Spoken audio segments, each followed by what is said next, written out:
Енді мен біздің сыныптағы тапсырма нормативімен таныстырғым келеді. Бұл жерде 11-ші сынып. Қазақ тілі пәнінен бір ауызша жаттығу, 110-115 сөзді, сабақ тақырыбы бойынша бір жазбаша жаттығу. Әдебиеттен 10-15 бет оқу, мәтінді талдауға арналған 1-2 жаттығу. Осылайша барлық пәндерге қойылған өзінің нормативтері бар және ол орындалатын болады. Жалпы балаға қашықтан оқыту үшін қандай құрылғылар қажет? Жазғы демалыс кезінде сіздермен әрбіріңізбен сөйлесіп, құлақтандыру жұмысын жүргізген болатынмын. Дербес компьютер, ноутбук, планшет қажеттігін. Өткен оқу жылында тек смартфонмен ғана шектелсек, көп оқушыларымыз биылғы оқу жылында бізге компьютер, ноутбук қажет болады. Себебі білім платформалары қосылды. Мысалы, Билимленд, онда 2000-ға жуық сабақ жүктелген, ресурстар жүктелген. Сол ресурстарды балалар еркін пайдалану үшін осы компьютер мен ноутбук, планшет қажет болады. Әрине, оған қажетті құрылғылар, веб-камера, USB, микрофон деген секілді барлық дүниелермен қамтамасыз етілуі тиіс бала. Назар аударыңыз. 2020-2021 оқу жылының оқу шарттары. Мектеп қашықтан оқытудан әдеттегі режимге ауысқан кезде білім алушылар ата-аналарының қалауы бойынша шектеу іс-шаралары аяқталғанға дейін қашықтан оқытуда қалу мүмкін. Ол үшін ата-аналар өтініш беру керек дейді. Бұл дегеніміз, бізде қашықтан оқыту осы 1-ші тоқсанмен ғана шектелмейтінін түсіндік. Карантин режимі аяқталғанға дейін ата-аналардың өтініші бойынша үйден оқытуды, ары қарай да қашықтан оқытуды жалғастыруына болады. Штаттық режимге де ата-ана өтініші бойынша ауыса аламыз.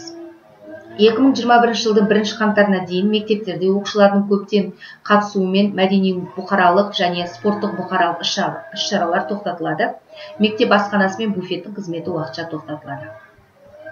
Қашықтан оқыту кезінде баланың жұмыс орны қандай болу керек? Мүмкіндігінше жұмыс үстелі табиғи жарыққа жақын болу керек. Мүмкіндігінше баланың жұмыс орны жас баланың қолжетімділігінен алыс болу керек үйдегі балалардың. Жарықтандыру үшін қарапайым шамдарды қолдануға болады. Жарық жоғарыдан пернетақтаға түскені дұрыс. Баланың жұмыс істейтін үстелінде жазатын қолы жағынан қағазға жазып жұмыс істеу үшін орын қалдырған дұрыс. Баланың жұмысы кезінде бөлмедегі теледидар өшіріліп, мүмкіндігінше тыныштық пен жұмыс ортасы қамтамасыз етілген дұрыс. Қашықтан оқыту кезіндегі баланың оқу режимі және демалысы, осыны нақты ұстануымызды сіздерден талап етер едім, мен сұрар едім.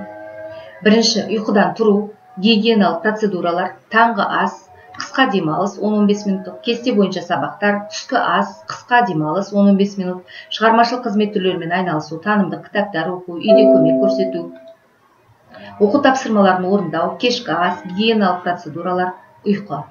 Ата-аналар балалардың денсаулығын сақтау үшін жаттығулар жасатуға, демалу үшін үзілістерге және оқу уақытын ұтымды пайдалануға назар аудару керек. Енді бұл жерде мен ескертерім, қашықтан оқыту дегеніміз бұл демалыс емес, дәстүрлі оқытудағыдай жүзеге асатындықтан біз осы режимді сақтап, күнделікті сабақтың балалардың сабақты жүйелі дұрыс оқуына көңіл бөлгендеріңіз жөн. Мектеп формасына талаптар. Мектеп формасына қойылатын талаптар сақталады. 2020-2021 оқу жылына қатысты міндетті мектеп формасына қойылатын талаптарға өзгерістер енгізілді.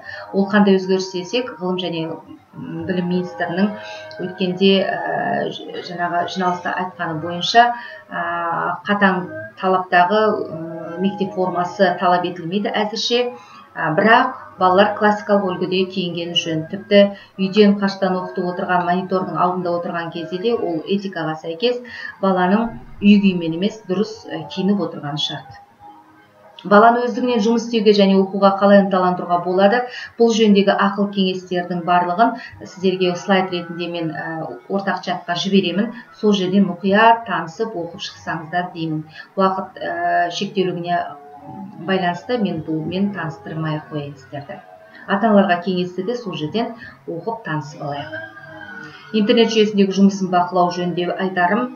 Бала жалпы интернет жүйесінде түрлі қажет емес, тіпті шектеу қойылған сайттарға да кіріп кетуі, қызығушылықпен қарап қалу, немесе байқамастан кіріп кетуі мүмкін. Сол себептен міндетті түрде бақылау жүргізілген дұрыс. Қандай сайттарға кіреді? Ол үшін компьютерге, планшетке, ноутбукқа немесе смартфонына ешқандай парольдің қойылмауы, ол парольді өзіңіз білуіңіз, кез келген жерде баланы бақылауға алатыныңыз жөнінде ескертіп отырғаныңыз жөн.